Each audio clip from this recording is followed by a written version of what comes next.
यहाँ पे सेटल होना चाहते हैं। इसमें हमारे बहुत से लोग तो फ़ौजी हैं जिनकी कुछ सेविंग्स होती हैं, रिटायरमेंट पे इन्वेस्ट करते हैं, कुछ लोग सर्विंग हैं। तो मुख्यतः जो फ्रॉड्स हो रहे हैं वो इस प्रकार से हो रहे हैं कि जब हम लोग ज़मीन ख़रीदते हैं तो ज़मीन हमको जो दिखाई जाती है जी सर, वो कोई और ज़मीन होती है, और जो रजिस्ट्री में हम लिखते हैं वो कोई और ज़मीन होती है।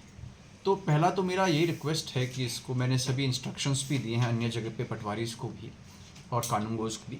यदि कोई इसमें अपने ज़मीन की पहले पुष्टि करवाना चाहता है वो पुष्टि पहले बात करवा लें। दूसरी बात, खतौनी की जहाँ तक बात है तो विक्रेता का नाम खतौनी में होना चाहिए, और वो भी लेटेस्ट खतौनी में होना चाहिए। थर्ड थिंग ये है कि इसमें जो बहुत से हमारे लर्नड एडवोकेट्स होते हैं उनसे आप ज़रूर मिलें एक बार। वो पुरानी रजिस्ट्रीज़ भी निकालते हैं।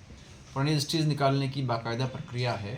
हम उसको 10 साल में 12 साल में देख सकते हैं कि क्या क्या हुआ है, और वो लोग ये भी चेक कर लेते हैं कि किसी बैंक में तो ये ज़मीन गिरवी नहीं है। एक और जो फ्रॉड होता है वो ये होता है कि जब प्लॉटिंग होती है कहीं पे, जो रास्ते की ज़मीन होती है, क्योंकि वो बिकती नहीं है तो खतौनी में वो रह जाता है अंश उसका, और क्योंकि वो खतौनी में दिखता है तो इसलिए उसको दिखाकर भी बहुत से लोग सेल कर देते हैं।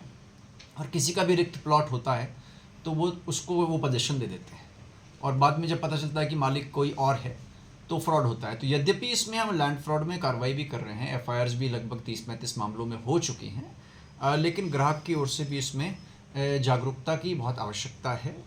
ज़मीन की पड़ताल ठीक से होनी चाहिए, और यथासंभव जो विक्रेता हैं उनसे ज़रूर मिलना चाहिए। कई बार ये होता है कि बीच में 2-3 डीलर्स होते हैं, उनके लैंड एग्रीमेंट्स होते हैं, और जो बेचने वाला होता है वो कोई और ही होता है।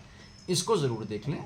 और जहाँ तक इसकी प्राधिकरण के अंदर की बात है तो ये भी ज़रूर चेक कर लें कि ये जो लैंड है इसमें जो प्लॉटिंग हो रही है अप्रूव्ड है, कहीं ऐसा तो नहीं पहले से चालान हो रखा हो इसका, और बाद में जब घर बनाए तो नक्शा पास करने में दिक्कत हो।